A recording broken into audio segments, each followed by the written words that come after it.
Өлкөбүз эгемендүүлүк алгандан бери шайлоо өткөрүүнүн түрдүү ыкмаларын колдонулуп келди. 2020 жылдын октябрь айында өткөн мыйзамсыз шайлоолор жерлерде ачык эле колдонулган административдик ресурс жана шайлоочуларды акчага сатып алуу фактылары эч кимдин эсинен кете элек. Бардык болуп өткөн шайлоолордун шайтан оюндары баарыбызга сабак болушу керек. Мындан ары шайлоонун таза өтүшү баарыбыздан көз каранды. Бул багытта бардык жооптуу кызматкерлер өз милдеттерин так аткарып, мыйзам бузууларга жол бербешиңерди талап кылам.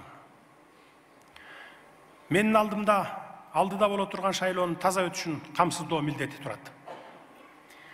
Мындан ары бардык шайлоолор таза өтөт. Болгон күчүбүздү жумшайбыз. Административдик ресурс таптакыр колдонулбайт. Ага жол бербешибиз керек. Мындан ары мурдакылардын катасын кайра кайталай бербей, келечек муунга үлгү болуучу шайлоо процессин өткөрүп беришибиз керек.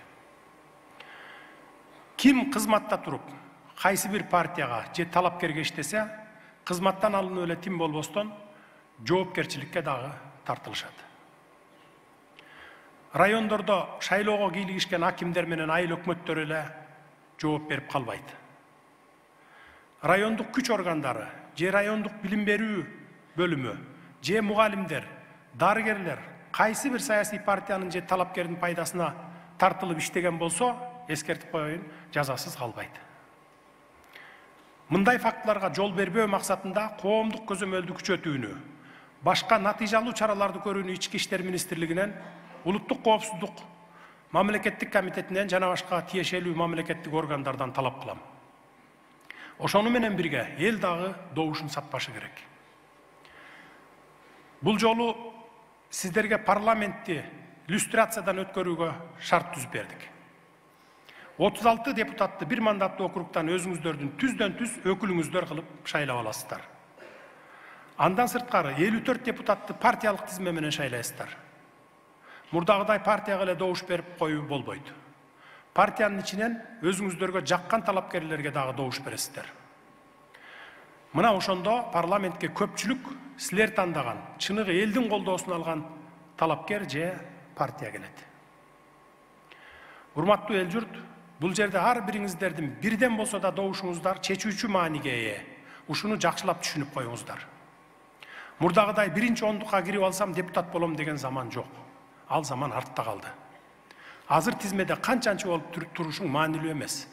Тизмеде 54-чү болуп туруп деле көп добушка ээ болсо, биринчилерден болуп келе беришет. Демек, алар сиздердин өзүңүздөрдүн жогорку кеңештеги өкүлүңүздөр болот. Борбордук шайлоо комиссиясына тапшырма. Өлкөдө жаңы конституция кабыл алынып, ага жараша парламенттик шайлоо жаңы тартип менен өткөнү турат.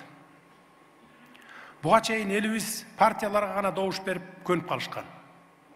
Андыктан бул жолу партияларга бир мандаттуу округтардан чыгып жаткан талапкерлерге добуш берүүнүн жол жобосу боюнча өлкөнүн бардык аймактарындагы шайлоочуларга түшүндүрүү иштерин жүргүзүшүңүздөр керек.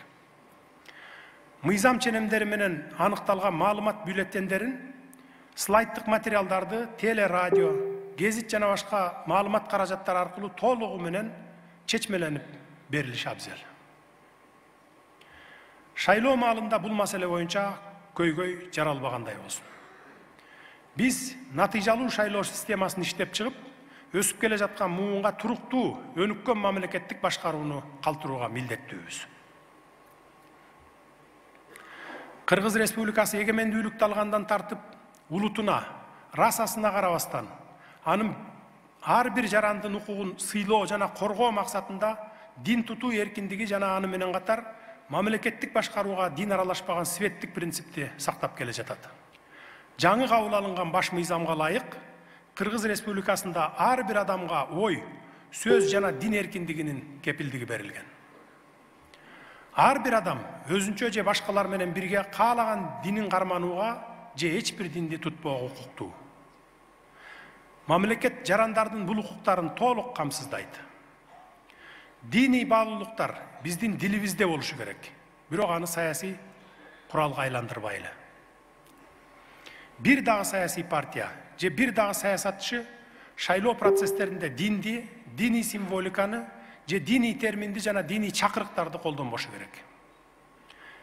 Мен муну шайлоого катышабыз деп каттоодон өткөн партиялардын жетекчилеринен талапкерлигин 1 мандаттуу округдарга койгон жарандардан өтүнөм.